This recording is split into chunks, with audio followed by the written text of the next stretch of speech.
so hypnotic, magical.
Don't wanna let you know you're so hypnotic, magical.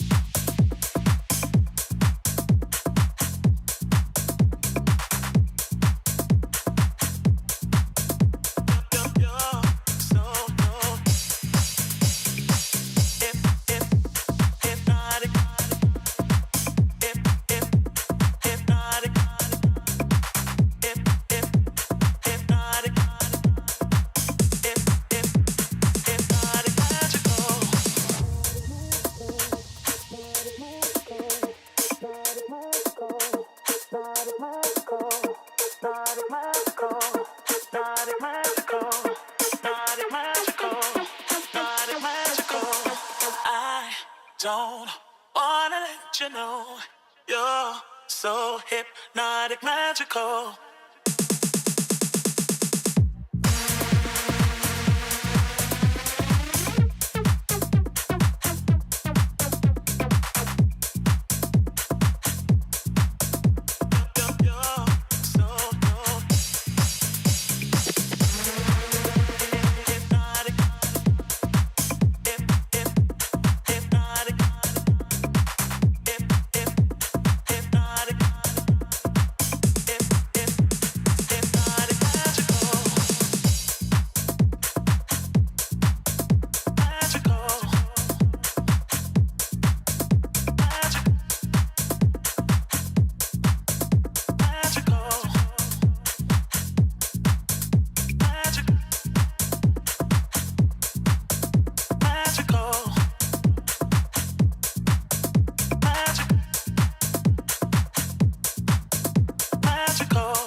You're so hypnotic, magical.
don't wanna let you know you're so hypnotic, magical.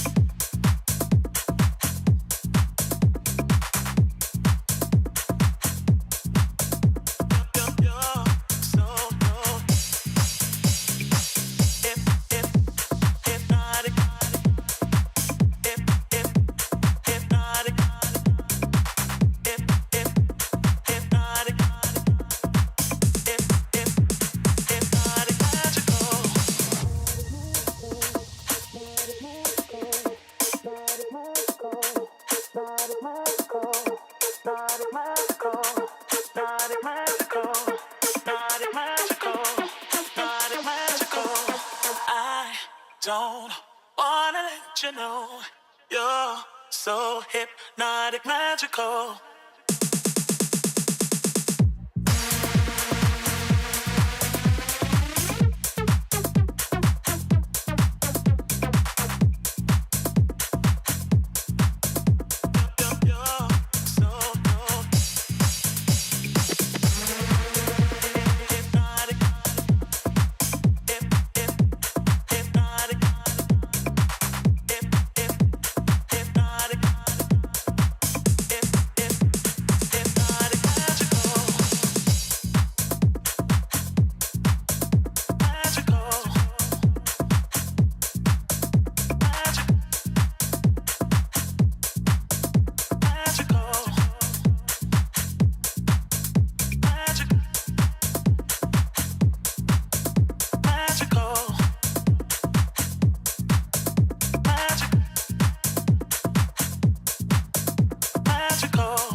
Hello and welcome to Cousins Gymnasium on the campus of Tufts University, where the Jumbos host the reigning NCAA champions and the #1 team in the country for a non-conference clash of seismic proportions. NYU stands at 6-0 on a 37-game win streak dating back to last season, while the Jumbos are looking to notch their first win against the Violets in program history. At this point in the season last year, before facing NYU, the Jumbos also stood at 6-2 with a narrow loss to a top 5 team before ultimately having a disappointing second half of the season. Can the Jumbos shake up the rankings with a big-time win today, or will NYU continue their season of dominance? My name is Max Antonini, and it's a pleasure to be with you here today. I am joined by my co-commentators David Latham and Riley Daniel. David, what do you think will unfold before us here today?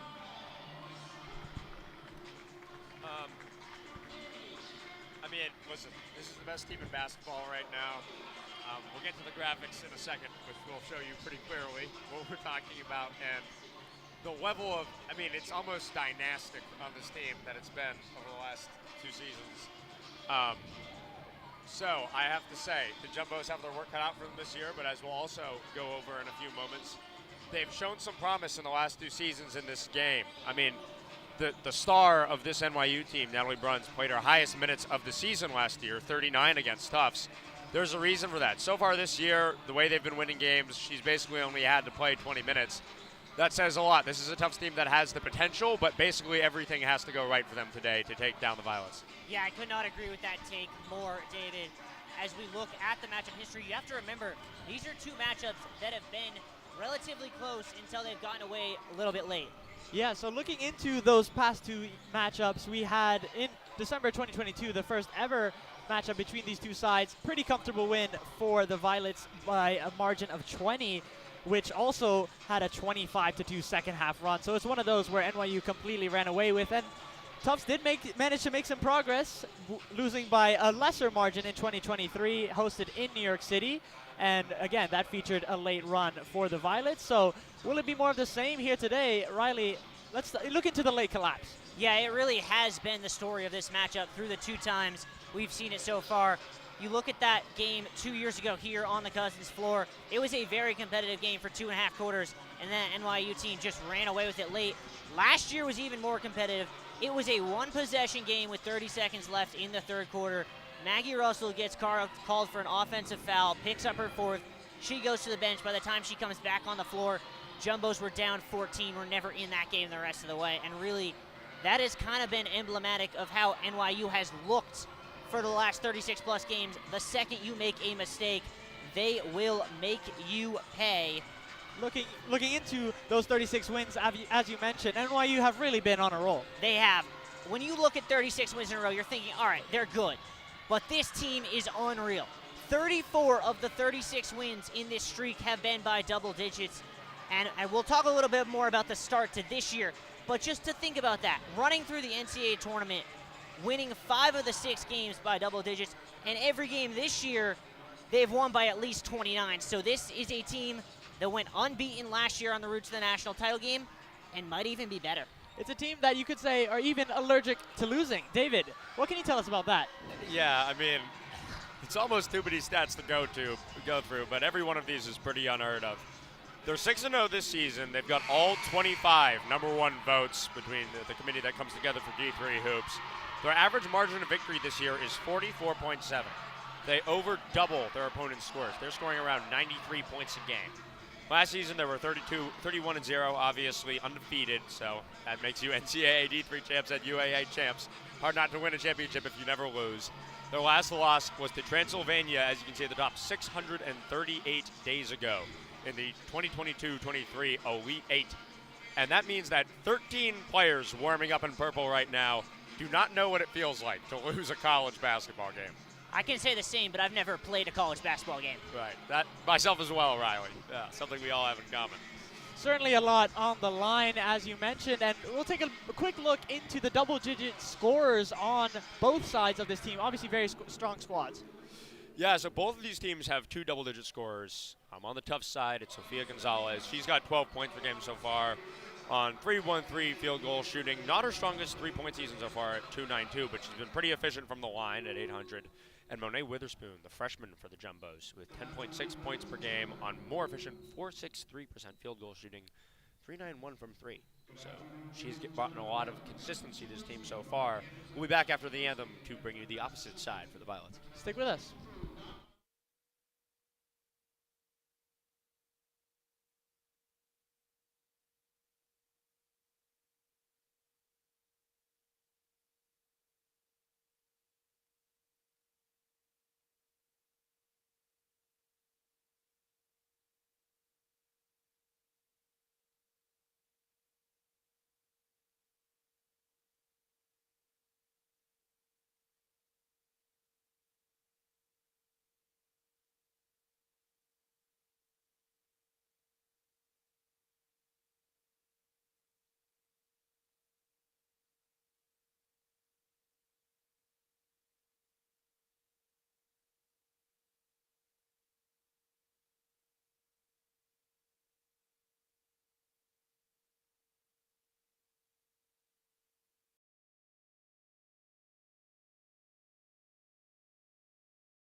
the conclusion of the national anthem, we'll take a bit of a farther look into those scorers stats as you were mentioning, David.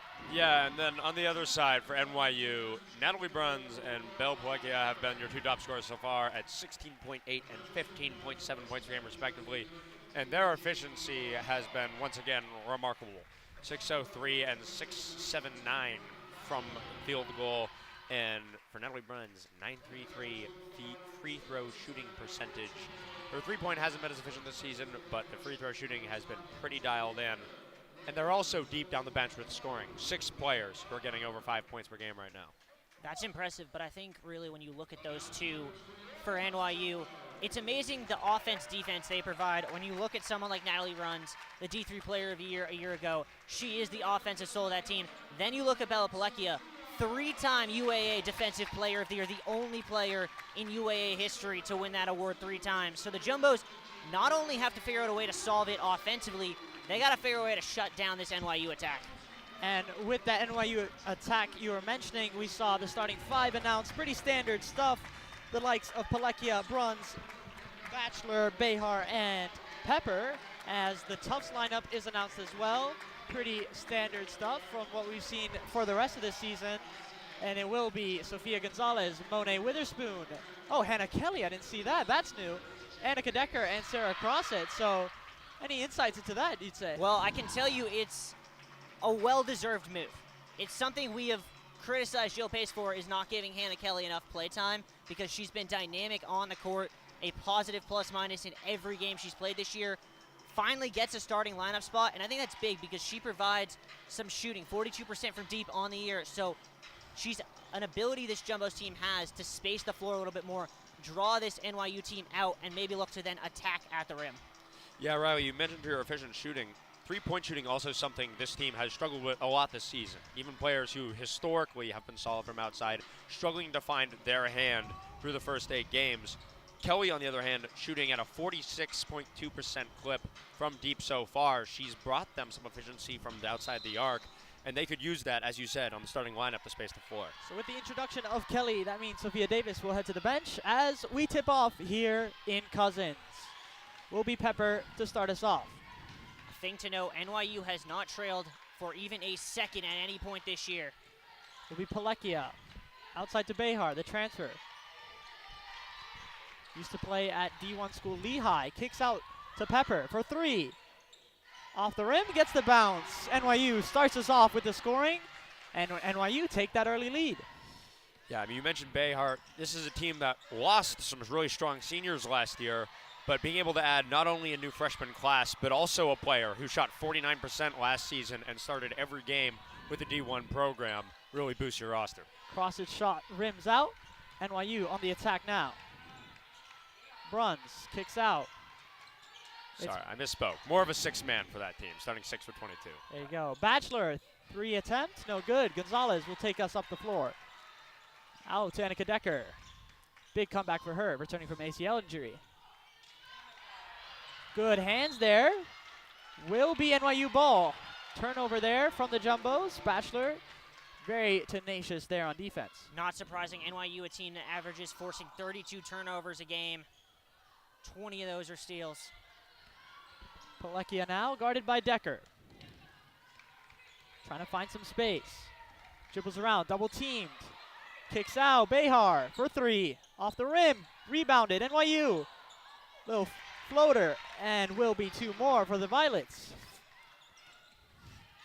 A little of an early press here as well from the Violets. Decker trying to find some room. Decker drives into the paint, stops, finds inside to Kelly. Nice layup there for 2. Great drive there from Annika Decker. Keeps her pivot foot down, finds the open Kelly. NYU looking to respond with from 3. Tipped, cross it goes down. Will be Jumbo ball. Speed becoming a factor early on here. When the Jumbos get going fast, NYU can't get that trap defense going. But every time they have to take it out from beneath their own basket, this press comes on. And this press looks to be stifling, but Tufts managing to find some space. Decker out to Witherspoon for 3. Off front rim, NYU rebound. Here's Palekia. Inside to Bruns. attempt no good. Sofia Gonzalez with the rebound. Cross it now. Gets into some trouble. Will stay Tufts ball. Interesting to see the Jumbos, a little bit of a different defensive lineup, putting Sofia Gonzalez on Natalie Bruns, seceding the height disadvantage, but allowing their best defender to go 1v1 against the Violets' leading scorer. Decker on the inbound, finding Kelly. She will look to take a three. Inside goes inside. Fouled on the way up. 2 free throws coming her way. Yeah, you talked about Gonzalez's perimeter defense ability. 19 steals as a team high so far this season. Over the last 2 years, we've really seen her ability to get in passing lanes and press on the perimeter improve. And even though Bruns does have that height disadvantage, I'm not surprised to see that matchup from Coach Pace. Kelly makes the first.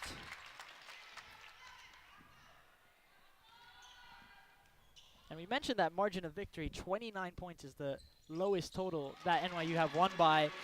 Well, we didn't really talk about predictions, but do you think that's in the cards again today, perhaps? A blowout win or more of a narrow one? I don't know. This is a matchup that has historically stayed close at least through about 3 quarters. And Bruns with the shot, no good, but Behar scoops up the remains, and NYU keep their 3-point lead. 3-point lead, 4 of those points as another turnover. Turnover off second there. chance opportunities for the Violets. They are kind of a helpless one, but Decker was under a lot of pressure, so NYU creating their own fortunes. Will be Bruns inside. Trying to make work of Kelly. Little float shot, gets the bounce to go. Her first points of the game. Decker now taking up the floor. I mean, you're talking about Another turnover there. Palekia this time with the steal and gets 2 to go. NYU so quick to punish, and just like that, it's a 7-point lead. I mean, Riley, you talked about Palekia, unprecedented 3-time UAA Defensive Player of the Year. Now, with that steal, she is tied with Natalie Bruns for the team high of 14 on the season. On that press, if you get caught in your first half court, it's pretty much over. We've seen them break it down a couple of times, and when they've done so, they've gotten wide open looks.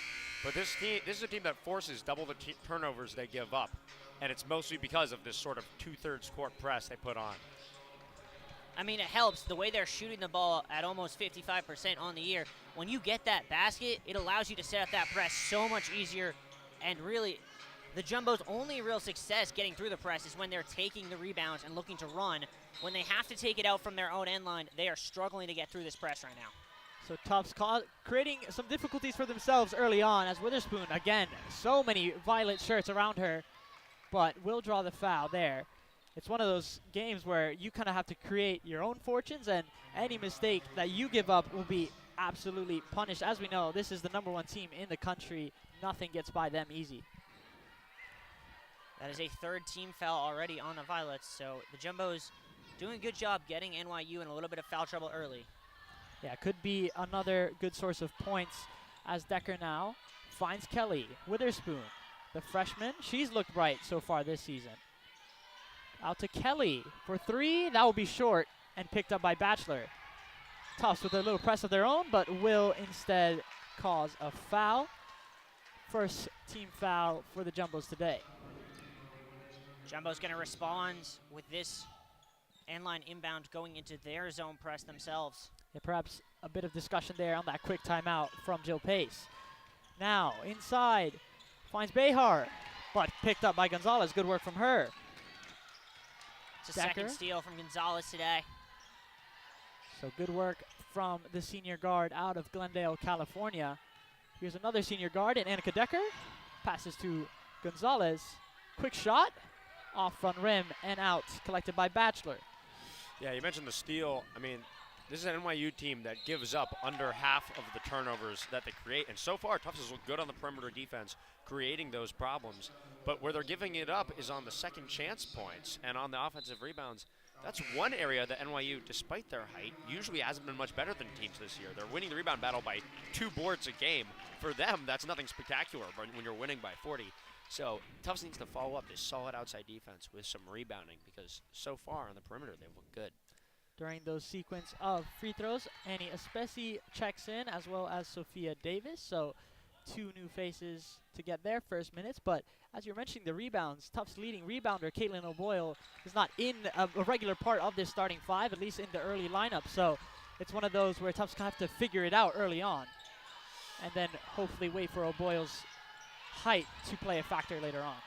Got away with one there. Yeah, risky passage of play there, but Decker looking to create something. Drives inside, quick layup. No good. Oh, quick rebound though, cross it, loses it in the end.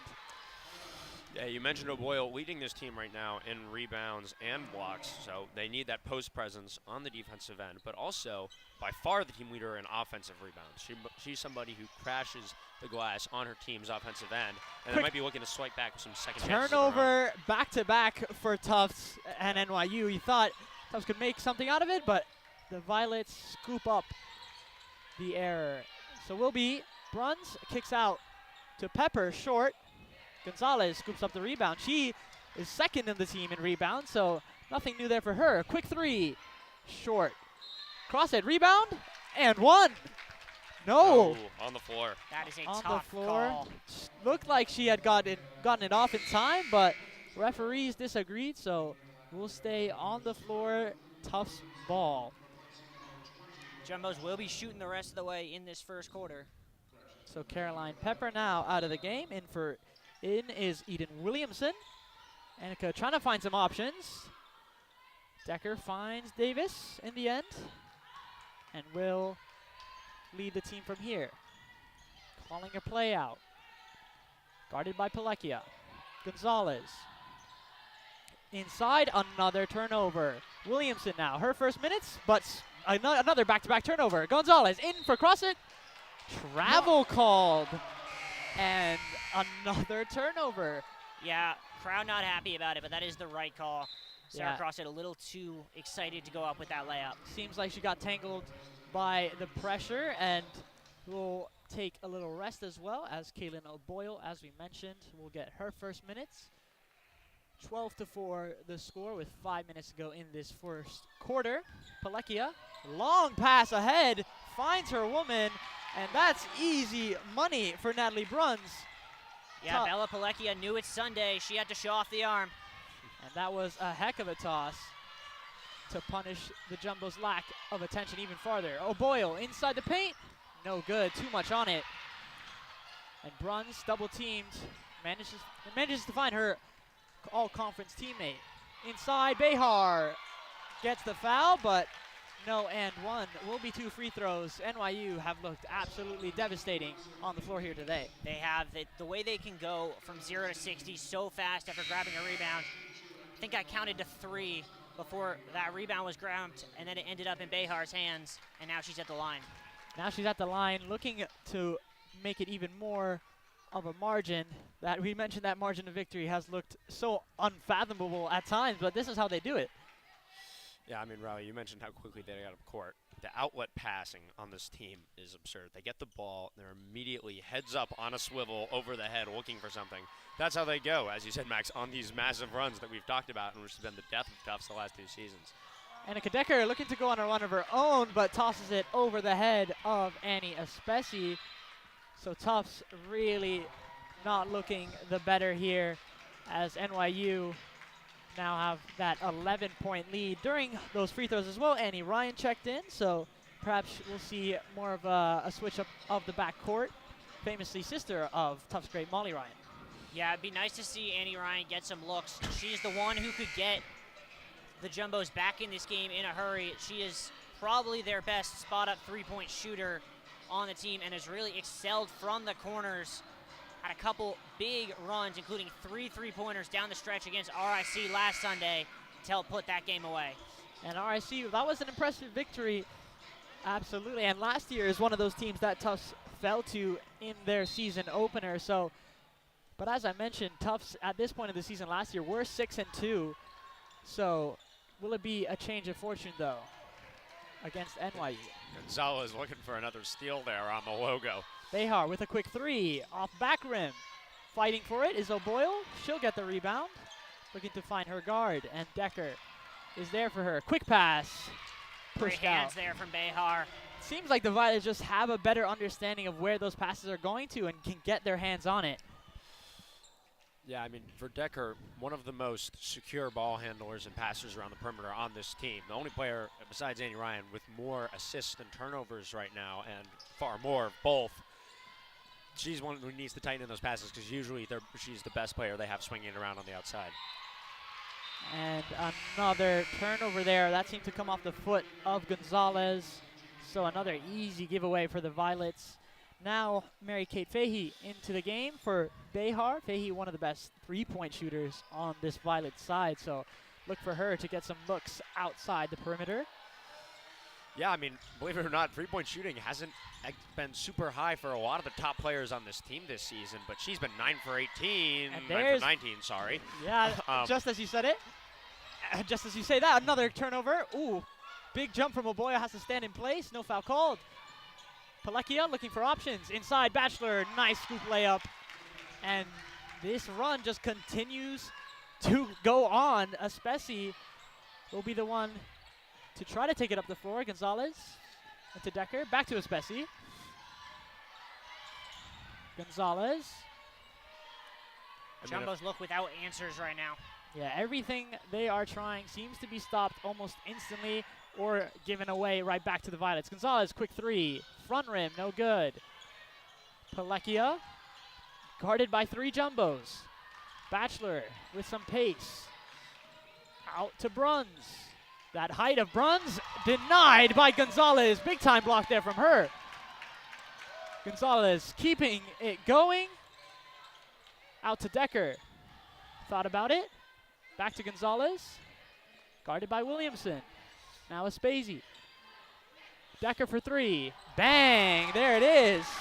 Now that might feel like a big sigh of relief for the Jumbos, but NYU don't want that to continue at all. Instantly respond with a two.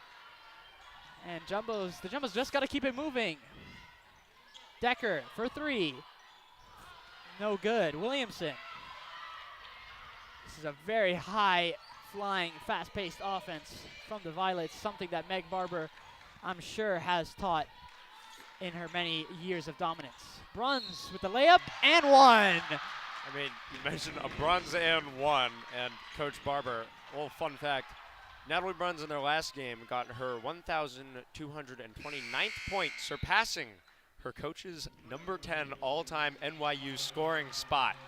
So, I'm certain that Coach Barber not too upset to see her player take her spot on the leaderboard. Yeah, as an alum of NYU, Yep. I'm sure she's proud of that, and to guide her team to a national championship last year, and the reign of dominance really showing why it's been that way. Only 5 losses even in the last 3 seasons, so we didn't even mention that as part of their accolades. And all of those losses, though, have been away.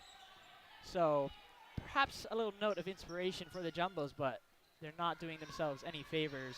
Callie O'Brien checked in during one of the pauses in play. Witherspoon. Can she create something?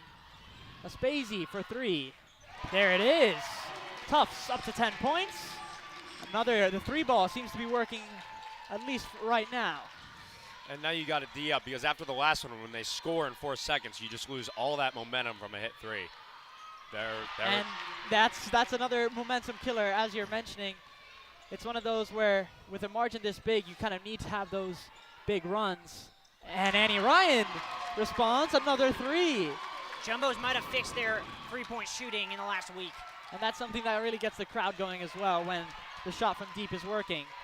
So NYU looking to respond yet again. Williamson inside, blocked by Witherspoon. Good hands from her. And she'll carry the ball up the floor in the paint. Out to O'Brien. Kind of a half-pass shot. Oh, no good there. Cross it, try to save it. Palekia inside. Bachelor, easy layup. That paint has been really exposed here today. And I mean, the Violets play such an up-tempo brand of basketball. You have to have, if you're the Jumbos, your three-point shot falling, and then everybody back on the court immediately. If you're struggling to get the balls, just keep the ball in bounds and going out. And if they're 5-on-4, it's over. So Tufts needs to be getting subs in up and down the court if they're going to stick with Now this. it's almost a 3-on-1. And fast break. Violets respond just like that. for all the momentum you thought Tufts were creating with those 3 balls, somehow the Violets are up by 15, but can't say they don't deserve it. You can't say they don't deserve it, and I can tell you exactly how it's going. It's because there's been 10 jumbo turnovers already. O'Brien called the travel. Make it 11. And the Violets will get a chance to extend their lead even further to close out this first quarter.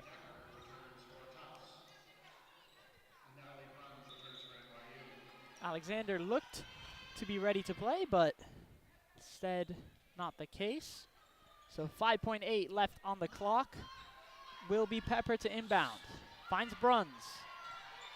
She can move up the floor quickly. Palekia has to take a shot, and she does. Fouled on the way up. So 3 shots. Wow, that's a tough one. Any thoughts, guys? That's kind of emblematic of this first quarter. This quarter has not at all been favorable to the Jumbos, but really speaks dividends to the dominance the Violets have been able to show on display. They easily handled another NESCAC opponent in Colby by, I think, around more than 40 points. So, yeah, I mean, and you're ending the half. If you're down 15, the last thing you can afford to give up is a foul on a 3 ball. 0.3 seconds remaining, and this is just brutal to watch. David, I know why you're saying ending the half, because the margin's 17 now, but this is the first quarter. Yeah, so Palekia heading into this game. Yeah. 77% free throw shooter. She's just upped her percentages there with 3. I mean, yeah. 31 points is what we'd be more used to seeing on the scoreboard at the end of the half in this gymnasium. But you're right, Riley. After 10 minutes of play, already an 18-point lead for NYU. So there's a reason why this Violet side are the number 2 offense in the nation, I should say. But that concludes the first quarter. We'll take a short break, but stick with us.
And welcome back. Second quarter underway. Annika Decker will start us off. Under pressure from Palekia. Finds inside to cross it. Quick shot. Nice stroke there from her. Quick 2 to try to chip into this massive Violet lead that they've opened up in the first quarter. They did open it up, but the Jumbos have been here before. They were down by 18 to U Scranton, got it back to a single possession game. They know what it takes to come back. They just got to play that way defensively. And Bruns Williamson out to Fahey, and she gets it to go. Yeah, it's just relentless.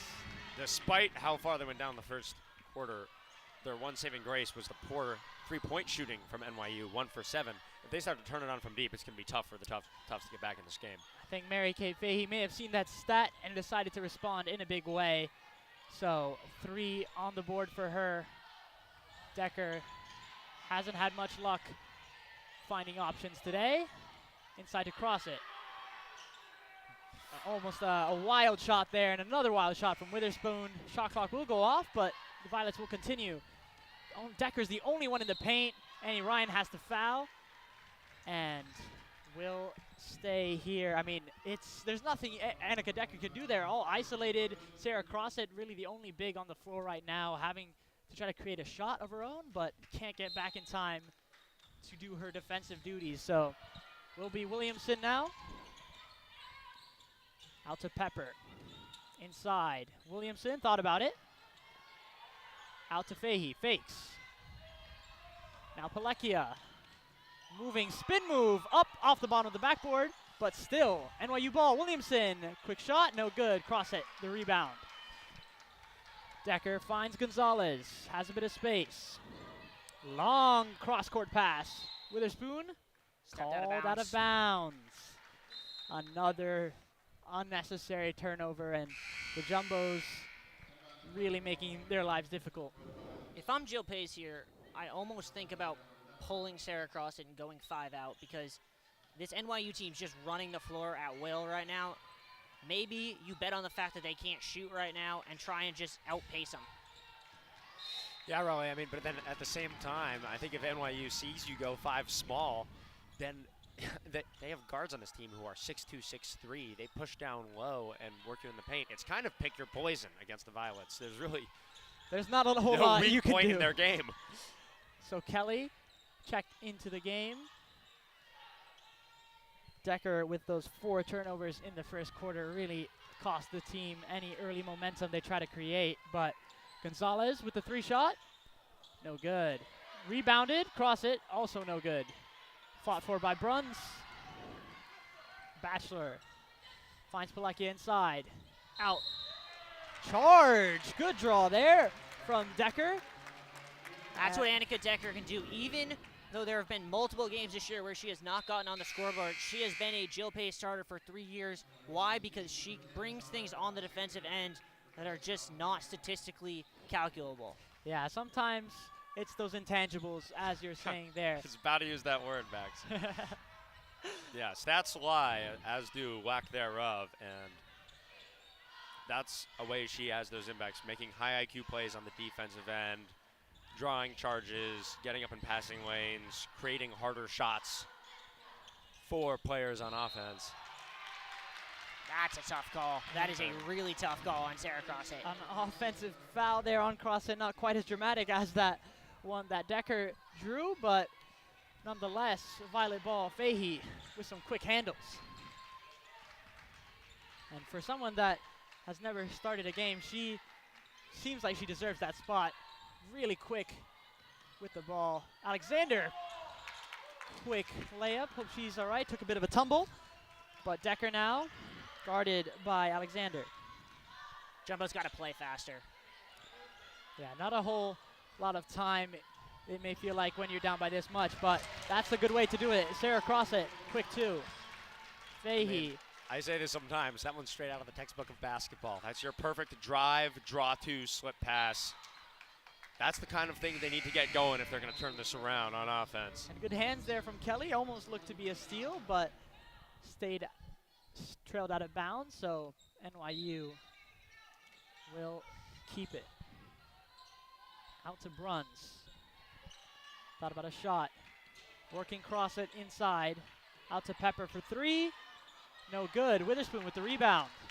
And now they need to move. And a block called. Meg Barber not too happy with that, but seemed to be the right call there. She was obstructing her play. I'm going to disagree with you. I think, yes, she was moving, but I think Monet Witherspoon got away with a bit of a forearm shiver. Yeah. Well, either way, still Jumbo ball. Down by 17. Decker, quick shot, no good. Fought by Crossett, and she gets the 2 to go. She's someone that the Jumbos need to step up, and she has in what's been a pretty demoralizing game so far. But they need to respond on defense. That's been their big flaw today, and the second chance points as well. Alexander, wild layup, stays NYU ball. But Crossett, another name on this Jumbo side that has had to bounce back from injury, and she's done so in a big way. Yeah, if they can get Crossett going on the offensive end, I think that's going to be the key to scoring bit more consistently through the rest of this game. Also, if she can draw contact down low, she's their most efficient free throw shooting big at around 85%. So if she can get that contact and go up with the intention of either bucket or foul, they could start putting in points. You mentioned drawing contact. She managed to create a bit of contact of her own, called for the foul. Still NYU ball. Bruns out to Fahey. Alexander for three. Gets it to go. This three-point shooting has stepped up in this third quarter and has been a big reason why they've managed to hold on to the lead so far.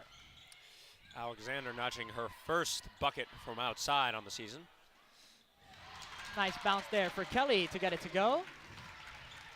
So Fahey will take us up the floor, guarded by Witherspoon.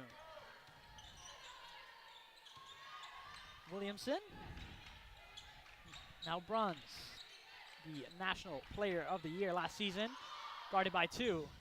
Now Alexander, moving inside, fouled on the way up. She's had a lot of looks inside, this time getting the foul called. The first year out of South Orange, New Jersey. Ania Spazey now in the game for Monet Witherspoon. And we'll have two subs for the Violets as well. That's Palekia and Behar. Out is Bruns and Pepper. And that is kind of what it feels like for the Jumbos. Yeah, you're keeping it even here in the second quarter, but it's with Palekia and Behar on the bench, and when they come back in, well, it's another thing you just have to worry about. It's one of those where it really doesn't seem like they have a second string lineup. Everyone is so solid throughout that lineup. I mean, yeah, you talk about Palekia and Behar on the bench, but at the same time, Natalie Bruns, during that space of time, isn't on the bench. This team has so many good players. I mean, you talk about their depth. You got about 6 players over 5 points per game. A lot of these top starters who are All-Americans last season aren't even playing more than 20 to 23 minutes a game this season because they don't need to. This team goes so deep, and they're winning games by so much. And Jumbo's looking to respond with some height down low. Michaela Paquette in for Sarah Crossett. Maybe she can be the answer for some of the Jumbo's problems down low. Paquette's been good in short spurts this year. Really good ability to shoot from the mid-range. Forces that big out of the paint, allows the guards to drive. Need her to get on a little run of her own. She'll get first touch of the ball right there. Aspazey. Didn't quite see what that call was. Yeah, it looked like it was a foul on Yasmin Clark for the grab on Michaela Paquette. Jumbos were trying to run a back pick to get Paquette to catch the ball at the free throw line. Clark said, I'll just concede the foul. So Decker will get the return. Tries to find inside. Nice ball there from her, and one.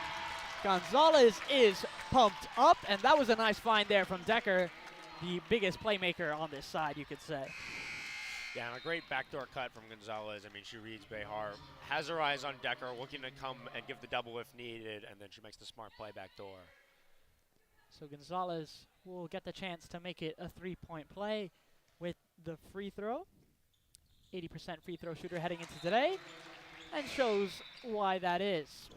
Yasmin Clark stays in the game, so Zara Alexander will step out, and Natalie Bruns will look to cook down in the front court. Into Palekia. Scanning her options. Kind of a semi-screen from Clark. Palekia still with it. Out to Williamson. Drives inside, guarded by two. Good defense at first from Paquette. Wins the jump ball, but will stay NYU possession. So, good first look from her. Yeah, I mean, we talked about Paquette, an ability to have a strong impact off the bench for this team. Right, when we were on that the Roger Williams game, she was a player who in the second quarter, when RW was up a bit and wasn't looking great, came in, got a couple offensive rebounds, made strong plays in the post like that one, got the mid-range you were talking about. If she can do that in this game, she's a firecracker off the bench. Yeah, another defensive asset you could say as well, but NYU getting the two to go. So up by 16 now with 4 minutes to go in this first half. And another easy turnover, fouled by Paquette. And that's going to be 2 shots because the Jumbos have put NYU in the bonus. And you They could said Paquette could be a fire starter. In that analogy, NYU would be the equivalent of a big bucket of water sometimes. I mean, Tufts, at moments when they've looked hot, when they've gotten a couple threes to fall, maybe go on a run, this Violets team is just so fast up the court and so solid in the post and in transition that it's hard to get anything going against them in terms of runs.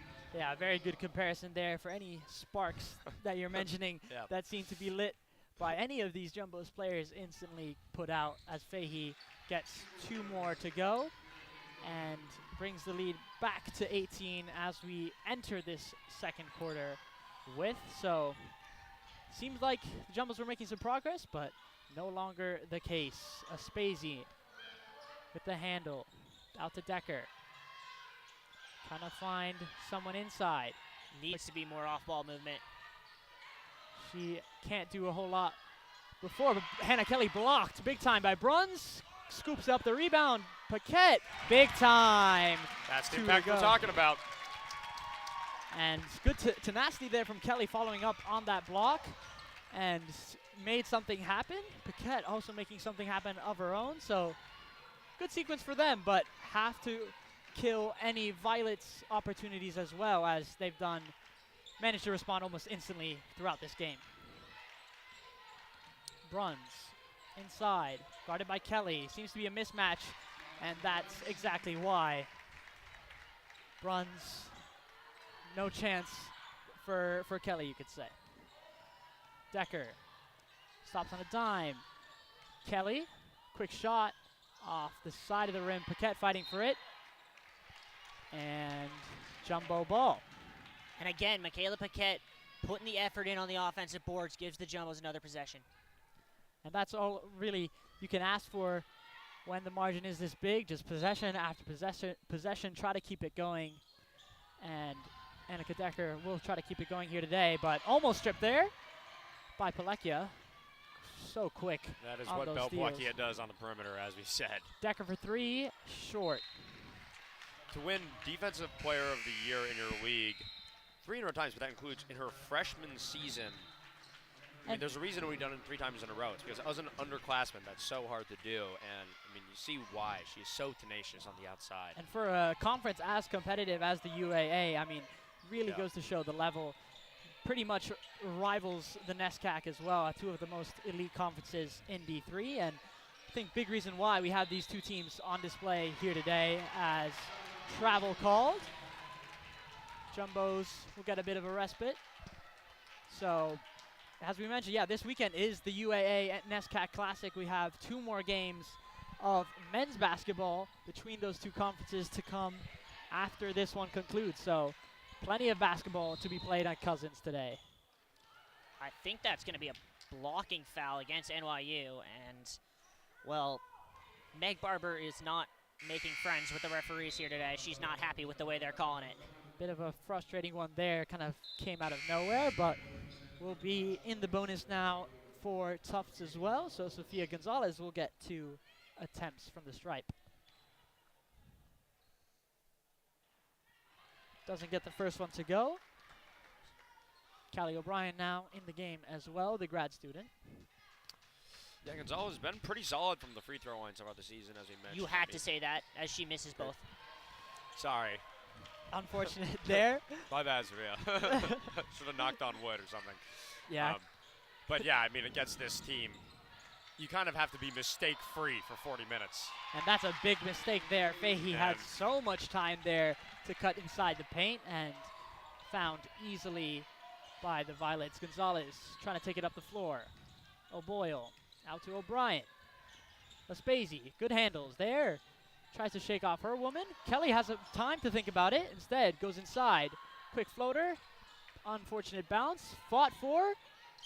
Won by Kelly. Inside to O'Brien. Blocked big time by Williamson. And that will get the Violets bench going. Seemed to be a good fight there to kind of create that chance after all those missed shots, but the Violets weren't having any of it. O'Brien now inside. Quick stop, shot no good. And now Palekia with some options. Takes it herself. Inside, fouled. And that kind of is really how this quarter has gone. You look at this quarter, right? And the Jumbos were a minute ago 2 minutes away from having the first quarter NYU did not win of the season. NYU has not shot the ball well in this quarter, hasn't looked great offensively, and yet they're still winning the quarter because they just have that individual brilliance. It seems like when it's mattered most, NYU have just responded in such a big way, and some of those laps in defense as well has really cost the Jumbos here. Palekia gets the second one to go to bring the lead to 21 now. Hannah Kelly on the inbound. O'Brien with just over a minute to go. Can they chip into the lead just a little bit before halftime? Aspazi drives inside, quick layup, gets it to go. Nice move from her. The Violets quick to respond, as we've always seen throughout this game. Slow it down a little bit. Natalie Bruns, quick shot, wild shot. Gotta get that board. And they don't manage to do so. Batchelor comes away with it. And timeout called. Great timeout called there from the NYU bench. Shot clock should be reset to 19, I believe, because I don't think the Jumbos ever had full possession. Yeah, it was a bit of a confusing Jill one Pace there. having that exact argument with the referee. It's an important distinction because if there's 29 on the shot clock, NYU can, in all likelihood, hold for what would be the last shot. If there's 19, the Jumbos will get the ball back to end the second quarter. Yeah, it will be a tough ask with only 4.5 seconds difference between shot and game clock to create an opportunity out of that. But Meg Barber, as you're mentioning, really one of the most elite coaches in collegiate basketball, you could say, also selected as head coach of USA Basketball U17 national team. So experience on a global level is really kind of unheard of at D3, but really outstanding there. So big congrats to her. And they will reset the shot clock to 16 here. So NYU will have 16 to shoot, and the Jumbos, assuming they can grab a board, will have the last shot of this second quarter. A chance then, Riley, to get the best quarter a team has played against NYU on the season. I wouldn't be surprised if they lose by only one. Would that also make it the best quarter? Colby has the best right now, a 2-point loss of a quarter. And that kind of goes to show the kind of company we are in. So will be Violet inbound. Behar into Bruns, surrounded by 3 Jumbos, but still gets the layup to go. That was unreal. I mean, you really didn't think she had any chance at that, but she responds instantly. O'Brien just hands it to Fahey, and she'll take the quick stop as well. Gets it to go. She could have run out the clock, but she decided, no, why not? I'll just pop it myself. Aspazi didn't need to take it there, as there's still a second left on the clock, but... And they're going to make a substitution. In will be Williamson. You get the feeling NYU might have practiced this on Friday. Seems like perhaps a bit of a run play. Fahey on the inbound. What do they have in store for us? Big toss, but Gonzalez right there to catch it. Interception. Interception, you could say, but not what you'd want, not relevant in this sport. Yeah. So, wow, quite the first half for a lot of reasons, you could say. Yeah, I mean, it's really interesting because if we asked Jill Pace before the game, you go into halftime down 23, she would have told us, I'd be furious. If you asked Jill Pace that at the end of the first quarter, she would have said, all right, I'll take it. That means we had a much better second quarter, and they did. Holding it to an NYU +5 quarter is objectively good against this NYU team. The real question is, can they improve upon that? Can they start clawing back in this game the way they were against U Scranton, the way they pulled away in that fourth quarter against RIC? I mean, yeah, Riley, the fact of the matter is I just don't know where it's going to come from. I mean, against this team. That's the thing about NYU. You start to get something going. We saw that a couple times in the first half. They would get a couple offensive boards or a few nice post moves from Kelly or cross it, or they'd get a couple threes to fall. And then NYU is just down the court before you can finish talking about it, before you can blink. I would say something like, oh, what a great shot, and by the time I finish the word shot, NYU is on the opposite end putting in a layup. This team is just hard to score against in droves, and down 23 going into the half, I mean, it's going to take something of a miracle. I think it will. I think also I'd be interested to see what Jill Pace's message is, because this is a team that is very young, this Jumbo's team. They do have some seniors, but the vast majority of this team's rotation is quite young. This is a team that has its sights on March. And so what they can get out of this game might not be a result, but it's how they play this second half that's going to pay dividends 2-3 months from now. Yeah, that's true. I mean, this is just a great opportunity for any team to see like what works and what you're capable of doing against the best team in D3 basketball right now. It's one of those where if your top 2 scorers on the season aren't producing in Gonzalez and Witherspoon, you're going to have a tough time at winning a game like this. Well, that's been a thrilling first half here on Cousins. Still another half of basketball yet to be played. What will be the scoreline at the end of this? You'll just have to stick around and see. So thank you very much, and we'll be right back.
And welcome back to Cousins Gymnasium for this inter-conference battle. It's been quite the story. I mean, 51 first half points for NYU really goes to show how impressive this squad is. And we want to talk a little bit about the likes of the individual members that compose both sides. So, David, what can you tell us about that? Yeah, so this graphic is coming into today's game, so these stats do need a little bit of an update. But looking at the team leaders, on Tufts, points and steals are Sofia Gonzalez. We've seen her pitch in on the defensive end today. Rebounds and blocks, Caitlin O'Boyle, and assists, of course, Annika Decker, the floor general up top. On the NYU side so far this season, it has been, as it has been in the past, the Natalie Bruns show, leading every major non-percentage statistical category. Points, rebounds, assists, blocks, steals, all go to her. So far today, it's been a little bit more spread out. Obviously, in terms of scoring, Bruns has led the team with 15. But Belle Palekia already has 6 assists, contributing seriously, moving the ball around on the offensive end. She also leads the team with 3 steals. So we've seen her two-way impact in the game so far today. We'll see if it continues. So definitely nearing double-double status, you could say. And the Jumbos will start us off with Kenna Kelly. Annika Decker takes a tumble. Foul called. Be interested to see if the Jumbos can get Monet Witherspoon going. Did not get a point in that first half, coming off a career-high 19 against MIT on Thursday. I was mentioning the double-double. In fact, 2 members of the Violets team have gotten a double-double in the past 2 matchups. Bruns in 22 and Palekia in 23, so she's looking to make it 2 double-doubles in a row. Would be quite something. Sofia Gonzalez now, quick layup, gets it to go. She'll start the scoring for this second half. Yeah, Gonzalez with 5 now. Another thing we've noticed is a big area she's contributed this year is in terms of rebounding. I mean, a 5'8", a guard who plays on the outside, to be second on this team in boards per game, 6.3, is impressive and speaks to the tenacity with which she grasps the glass. So far today, she's already got 6 from the perimeter. Impressive. And while that was happening, Natalie Bruns got another 2 to go and increased her point tally and gets a block as well. That graphic came up at a perfect time. Yeah, it's always a block party when Natalie Bruns is on the floor. We talked about this at the halftime. 2 years ago against Carnegie Mellon, 10 blocks in a game. Last year against Chicago, 8 blocks in a game. She's the program all-time leader in the statistic, and it is so hard to go up against her in the post. And she's in the post right now. Cross it with a quick shot, but rebounded by Bruns. And that's what you said, Davis. She had to fade away there because she was worried about Bruns with another block. As a result, she left it short. The intangibles. The intangibles. Talked about. Bruns just so intimidating as well on both ends of the floor. Behar with a big-time 3. Brings it up to 26-point margin now, almost doubling Tufts' total. Decker out to Witherspoon. She could get some more points on the board. Hannah Kelly out to Decker. Decker, quick layup, no good. Palekia out their way. Dances around Gonzalez. Out to Pepper, into Bruns. Behar, same spot for a 3. No good this time, but rebounded quickly by Palekia. Layup, no good.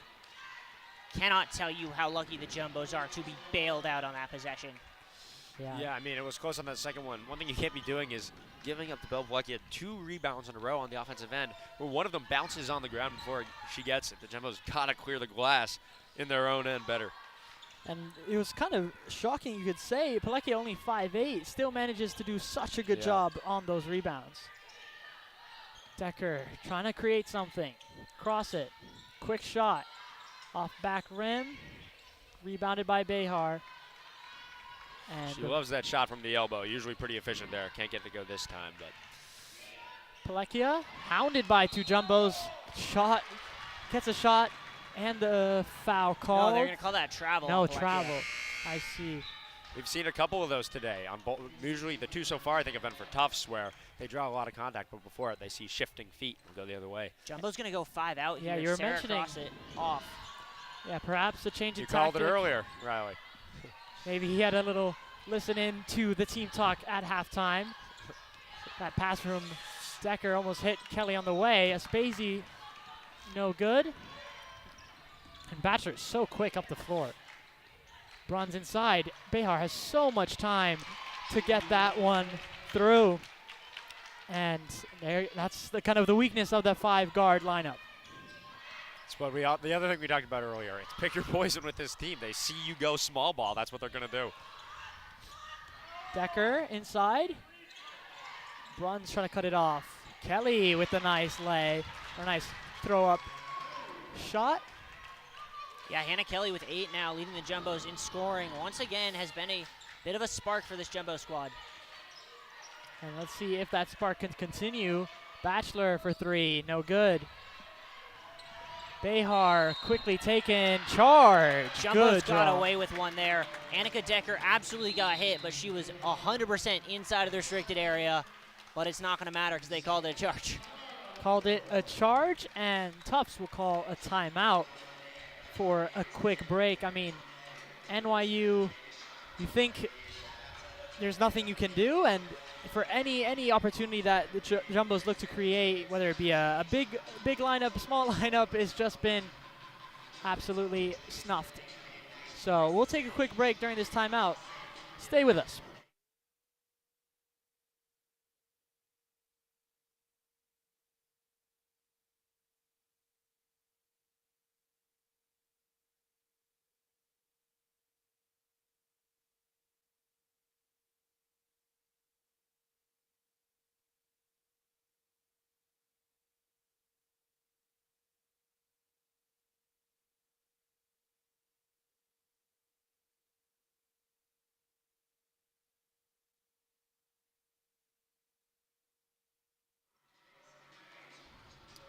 And welcome back.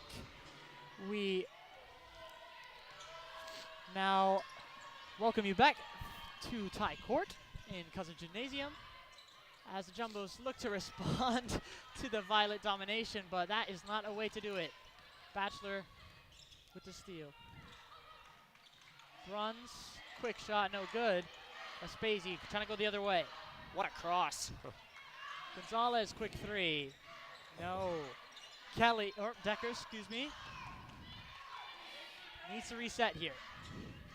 Witherspoon. Hannah Kelly, one of their best 3-point options. Leaves it off to Aspazi, trying to work Bachelor. Shot clock ticking down as the bench announces Aspazi with the 3, no good. Palekia hounded by Witherspoon, but finds Pepper on the outside to Bachelor.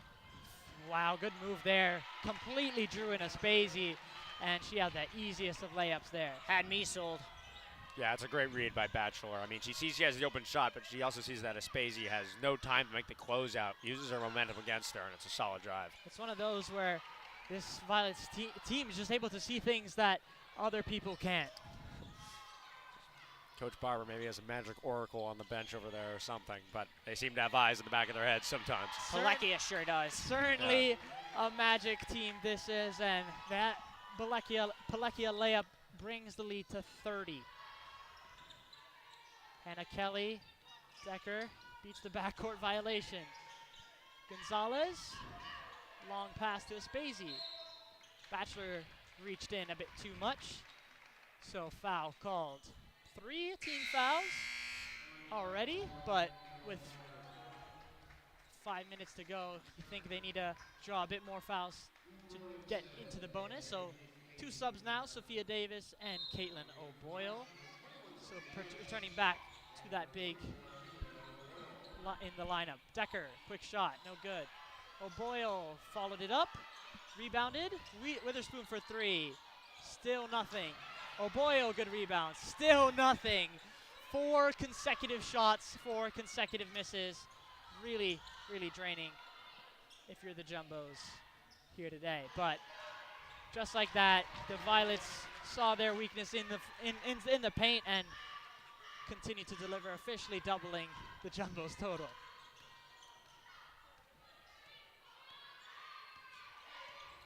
Decker trying to run another play. Cross inside. Pass to Woman. Floated up to O'Boyle. Bruns on the ground and stays here. O'Boyle, I mean, really strong on the glass. 5. That one will probably be logged as a pass and catch the hoop, but that was really an offensive rebound for Killen O'Boyle. 5 in the last 2 plays, but they just can't seem to convert on him. Yeah, O'Boyle doing a good job of keeping it alive, but you have to deliver, and that is not a way to do it. Easy giveaway, and 2 on none. Pelekia, it's just layup practice for her. She's had a 3 in the span of about a minute now, so. Yeah, their offensive sets look like a mic and drill right now, Max. Yeah, it's just too easy for them. And Sophia Davis will try to work Williamson.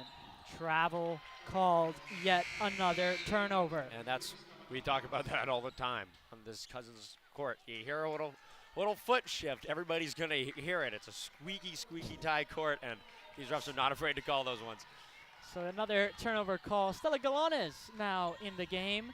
New face for them, and you're kind of reaching the point where you're kind of accepting. I think a 3-second call? 3 second, yeah, it looked like it, but as I was saying, you're kind of reaching that point where you're accepting the defeat, and perhaps would be a good time to have more freshmen in the game as they've had little point. 13 minutes to play. 13 minutes to play indeed, but 34 points to make up.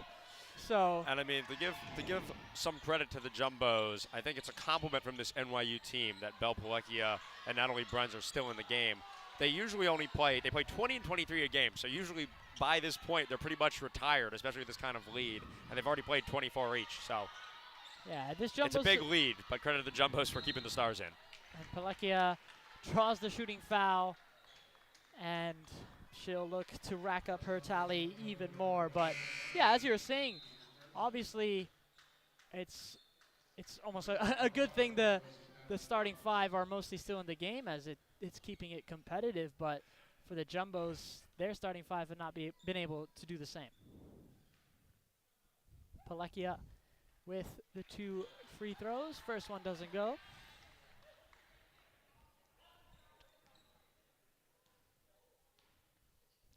Second one now. Nothing but net. Lead up to 35. Galanes now. Can she be the play caller for the rest of this game? Interested to see Stella Galanes, traditionally listed as a point guard, but has really not gotten to play that role much for the Jumbos in her 2 years. Here is Galanes on the shot. Bounced over the net. Really good timeout. Timeout called while some bodies hit the floor, so. Some or all saw, yeah, quite hectic there, but 2:30 left to go in this third quarter. Stick with us.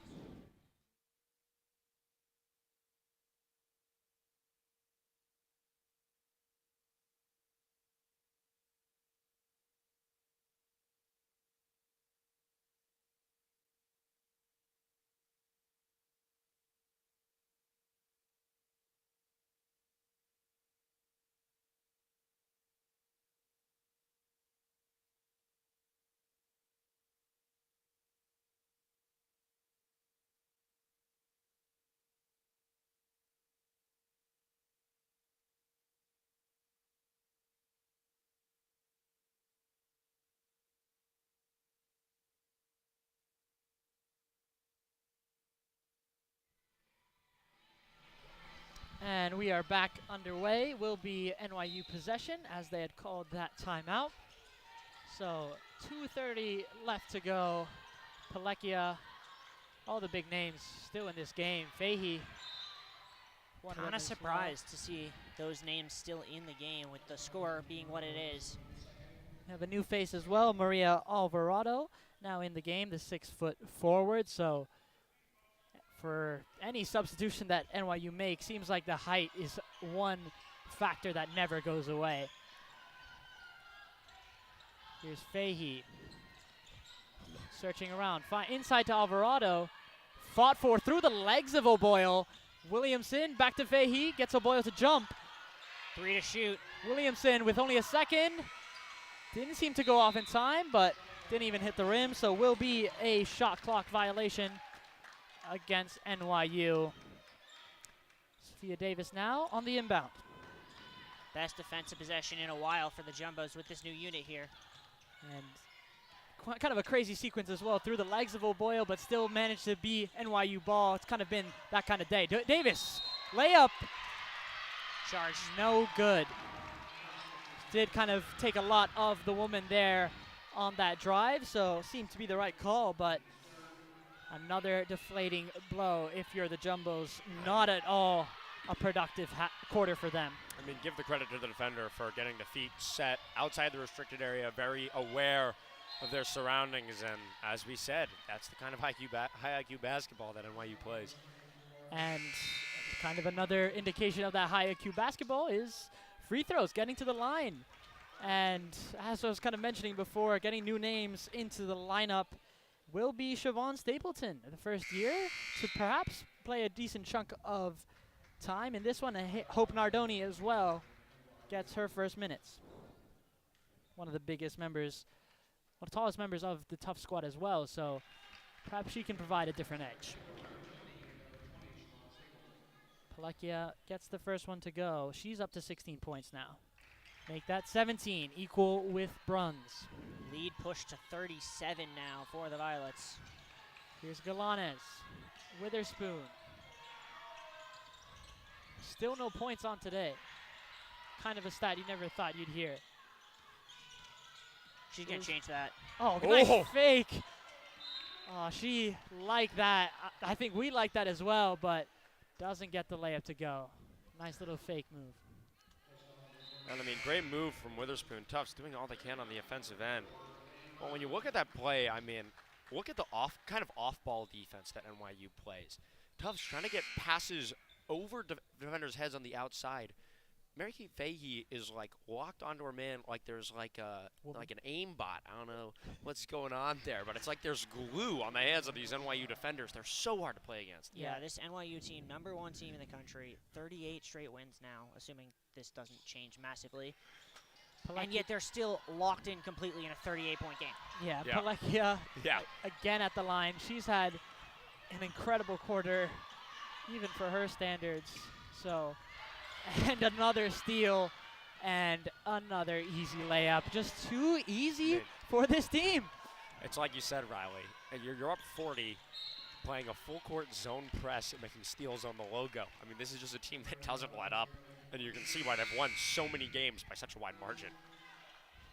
And for Tufts, kind of a sour end to last season. One of those games was against Trinity College, where they only managed to put up 30 points. Luckily for them, they've surpassed that, but this will be, if the point total stays where it is, as it really hasn't moved much in the last 10 minutes, could be one of historic margins in the negative sense.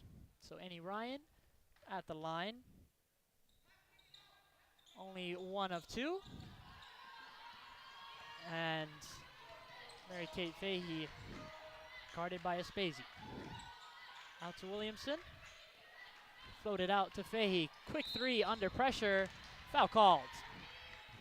Just a little bit of that youth and experience there on the closeout. Just a little too aggressive. Going to give her 3 shots. Yeah, and I mean, whether it's from outside, a pass down low, free throw shots, I mean, the bucket the Violets shoot on is kind of like Rome. All plays lead to it. That's a very good comparison.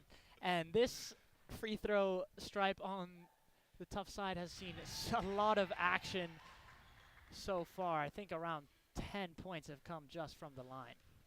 And 20 free throws on the day as well is another big sign that perhaps you're doing something wrong.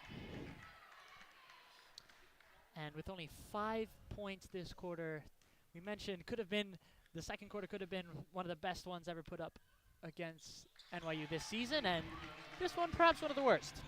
Not a great one for the Jumbos. I mean,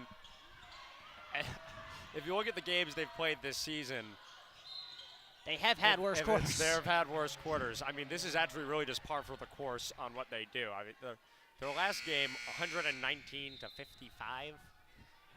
The game before that, 90 to 56. They won a game 105 to 36 this season. I mean, this is, I would not say it is by fault of the Jumbos that NYU is playing with like this right now. This is just the best Division III women's basketball team in the country. Not only that, this is actually not the Jumbos' lowest scoring quarter in the year. That would be a 4-point quarter they had against U Scranton a week and a half ago.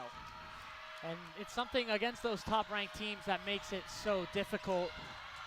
Mary-Kate Fahey will look to drain the clock now. Behar for 3. Rebounded and scored by Pepper. 3 seconds. Aspazi will try to have to take another heave. Just short. That would have really at least given the Jumbos something to celebrate. Lead up to 44, 77-33. Just unreal.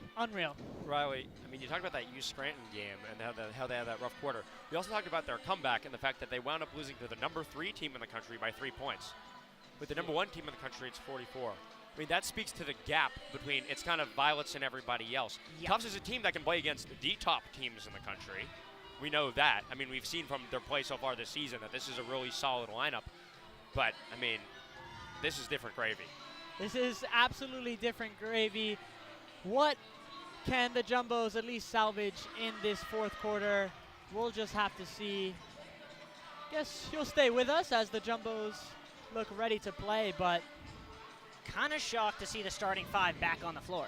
yeah, I mean, we saw Stapleton and Nardoni get some looks, but wasn't a very good few minutes for them as Stapleton drew the foul that led to 3 free throws. Nardoni, easy travel turnover, so really hasn't gone their way. And for the Violets, they don't seem satisfied. They're in the huddle still. They're perhaps discussing their game plan. I think they want triple digits. Well, there has not been a team to get triple digits here since the Jumbos did it versus Brandeis in December of 2018. NYU needs 23 in the fourth. And it's something that they've been able to do in 2 of the last 3 quarters, so definitely wouldn't put it past them. I mean, you bring up Tufts putting their starters on the court right now, as it looks like NYU will do the same. That's surprising to me. I mean, what I was going to say is even the NYU second line with players like Kelsey Dubois, Alexia Musarolas, have the quality of a lot of D3 starting lineups. So it's still worthwhile getting your starters reps against those players. But NYU coming out with the exception of Fahey, looks like their starting lineup.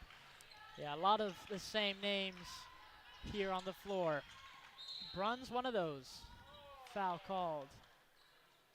Groan from the crowd as well. It's been a tough showing for them. Yeah, crowd starting to heckle a little bit. Frustration at a bit of a high here among the Jumbo faithful. Pepper into Fahey.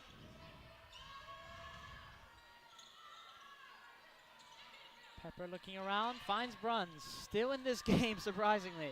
Step back, gets it to go. That's just so smooth. So good. Continues to punish the lack of Jumbo defense. I don't know if you can say that. That was well defended by Monet Witherspoon. But not good enough. Natalie Bruns just does not care. It's true. Yeah, I mean, this NYU offense, just so incisive. And Kelly on the drive will stay Jumbo ball. Draws the foul.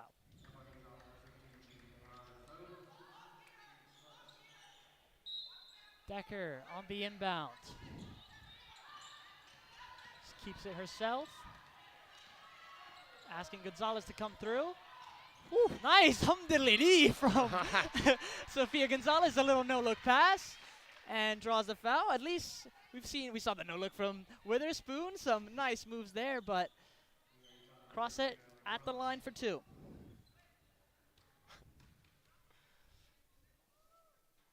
Hum-diddly-dee. Hum-diddly-dee. I'm trying to switch it up a bit. I mean, it's kind of been the same old for the entirety of this game, so Gonzalez feeling it a little bit there. Here's Pepper, out to Bruns. Towering over the rest of the field, you could say. Bruns looking back, gets another 2 to go. She's just relentless. I mean, that's buttery. And a double dribble called. Put some of that on your bread. It's just, Breakfast, lunch, dinner. it's unreal. We were talking, Riley, earlier that my first basketball game was that Tufts Bates game that went down in history. A classic. This will be a classic. This one might go down in infamy. Infamy. So, just unnecessary. That's been the word I've used a lot today, but that's the only way I can describe it. Lots of unnecessary turnovers, Lots of helpless errors. A turnover there for NYU, so Annika Decker will try to bring it up the floor. Out to Gonzalez. Starting 5 still on the floor here. Gonzalez inside, nice lefty layup, but nothing to go. Been that kind of day. Out wide to Bruns. Can do whatever she wants in the paint there. Even the double pressure from the Jumbos, not enough to stop her. Decker now, in to cross it. Fought for it, but given away. Behar, the transfer. Nice little move there. Off front rim, and Decker will go the other way. Kelly doesn't even want to take the 3. Thought that was her range. Witherspoon for 3, gets it to go. Finally, that was a long time coming from Renee Witherspoon. And that will feel good. I mean, never want to enter the game and leave it with the same point total. So good for her to get on the board. Hopefully she can keep it going. Silky shot from Witherspoon. Bruns now. Guarded by Decker is a tall task for her. Batchelor, nice move there. 2-step inside. Gets the bounce to go, and we're quickly approaching that 100-point mark. Yeah, I think I have to now mention the record for the most points scored on the Cousins floor is 110 by the Jumbos in that game against Brandeis, which is not out of question for this NYU squad. Certainly not. Kelly with the 3, no good. Decker on the rebound though. She'll feed it back to Kelly.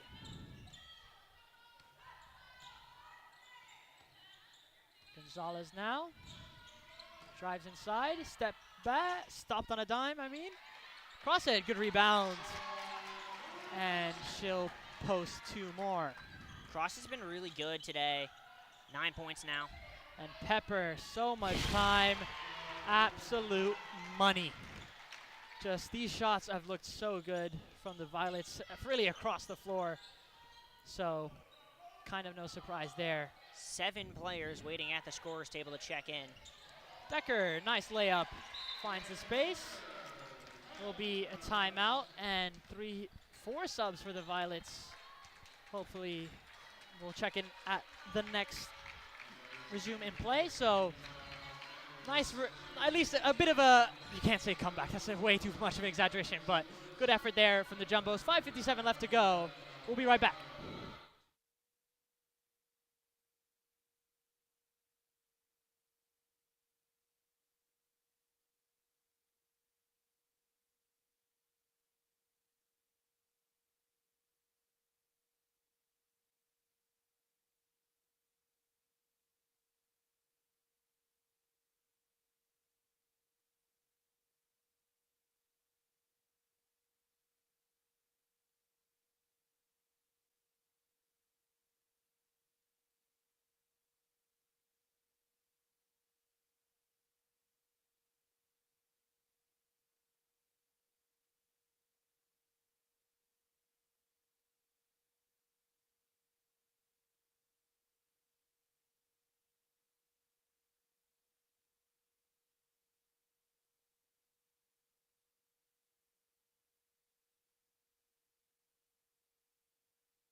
All right, we are back underway. Let me take you through some of the names that are in the game now. Alexia Mosarolis, Maria Alvarado, Zahra Alexander, and wow, Natalie Bruns still in the game.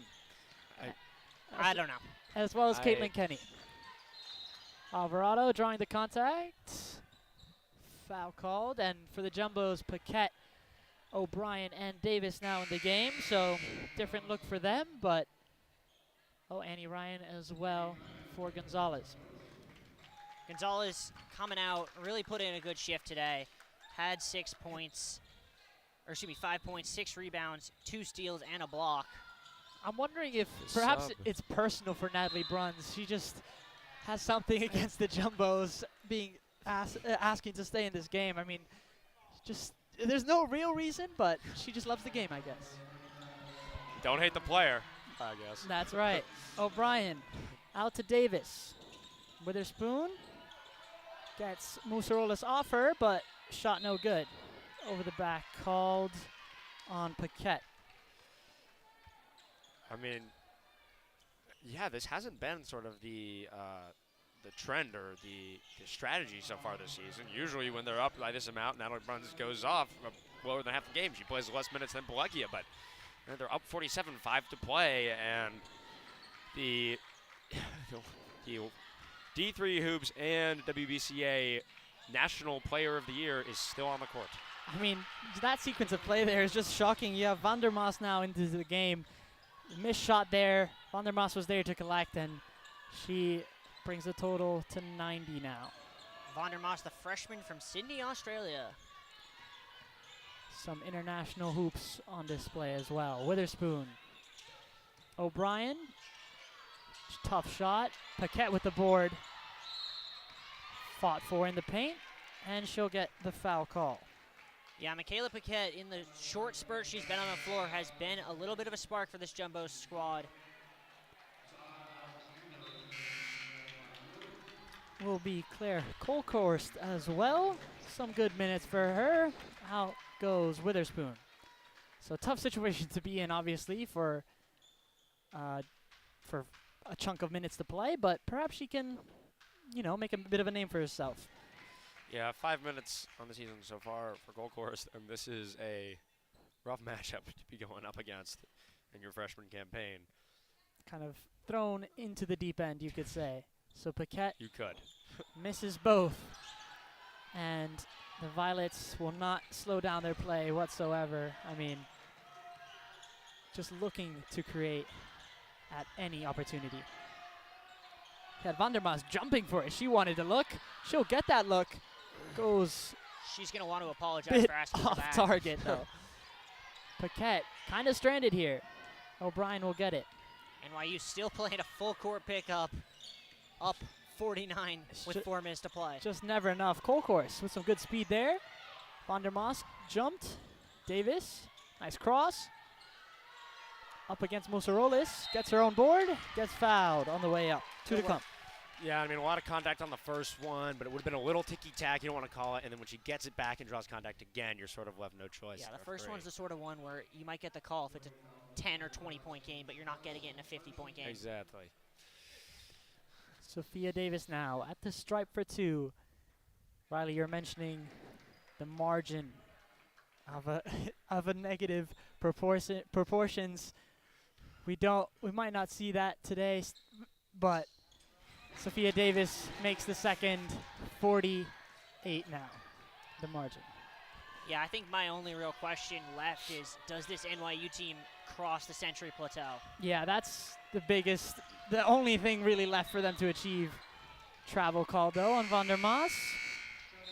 And 2 newer faces, you could say, Nardoni and I believe that's Abby Stone checking in. Abby Stone. Oh, there by the Tufts hoop. And Zahra Alexander, I don't think she knows, perhaps, that she can take it easy. Maybe that's just something they don't teach. There's no off switch No. on this NYU defense. Precisely. Annie Ryan throws one up, gets the foul called.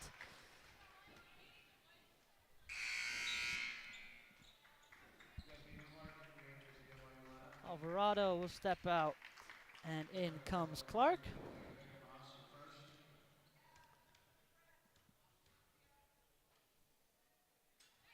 Annie Ryan with the first.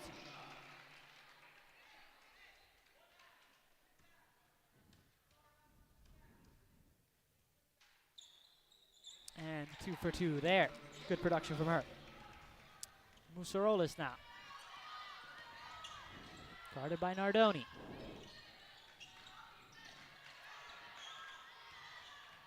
Alexander with some big steps there, big strides, but will turn it over in the end. She is definitely a spark plug for the Violets. Yeah, I mean, give some credit to these Tufts reserves. Over the last few minutes, I mean, as I said, the NYU bench is absolutely nothing to scoff at, and they've been playing pretty solid defense, especially on those drives. No, they've played 2 of the best quarters that anyone's played against the Violets. Unfortunately, they were with 2 of the worst quarters anyone has played against the Violets this year. So all in all, a pretty standard day for NYU. 3 ball, no good. Clark on the putback. Gets it to go. It's almost like there's a magnet in that hoop sometimes with this team. We mentioned the magic earlier. It's just all roads. any explanation, all roads lead to NYU, you could say. I mean, I have an explanation. It's that NYU needs to be treated like Johns Hopkins is for lacrosse. They should be playing D1. And good points there. That was Claire Colkhurst. Her first collegiate points. First career shot attempt, and it goes in off the bank. Perhaps she called bank, but that's a good takeaway for her. The bank is open on Sundays. This one is. There's Clark. Blocked by Ryan. Block. And I mean, we talk about where roads lead. You think about the rest of the top teams in the country have to be watching games like this and realizing that all roads to the NCAA title inevitably will run through this NYU team. Yeah, it seems like there'll be no response anytime soon across the league. And this is a tough side that we're 6-2 heading into today with a narrow loss against a top 5 side. And just look at what that resulted in. So I'm sure, the rest of the conference and the league will look at this game and learn a lot from it. Stella Galanes into Nardoni. Fouled there on the way up. And if we look, a lot of the most impressive defensive sets of the game for this reserve group in the last couple minutes. I honestly do think the reserves have played better defense than the starters did. Like, they just denied those entry passes the way that NYU was getting it at will in the first and third quarter. It'll be interesting to see what the Jumbos do from here, because obviously one of the unique things about the D3 schedule, as that one goes in for Nardoni, is this kind of gap where the Jumbos now don't play again until December 31st. Yeah, and compared to the Violets, they're going to be in action just 3 days from now against Brooklyn College. They'll return back to the Big Apple. So this has been the farthest away trip for the Violets so far this season and hasn't stopped them. Annie Ryan, nice steal there into Nardoni.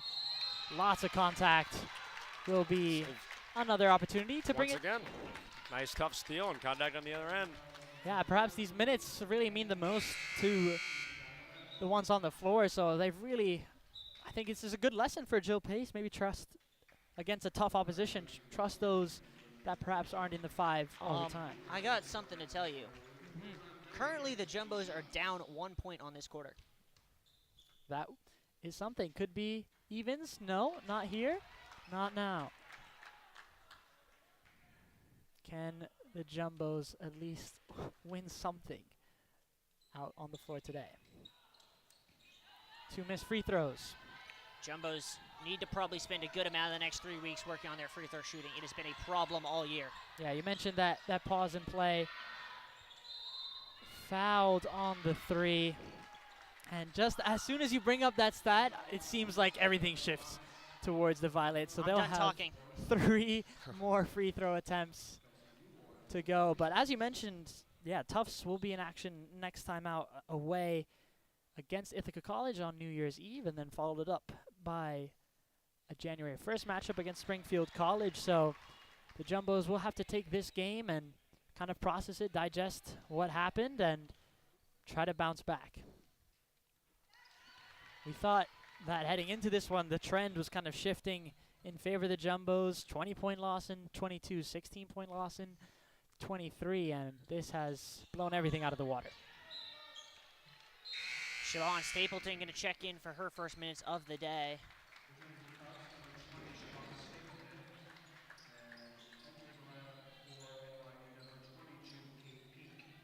So will be Abby Stone on the inbound. Galanes under pressure from Serenity McNair. We haven't seen her so far. She'll be called for the foul.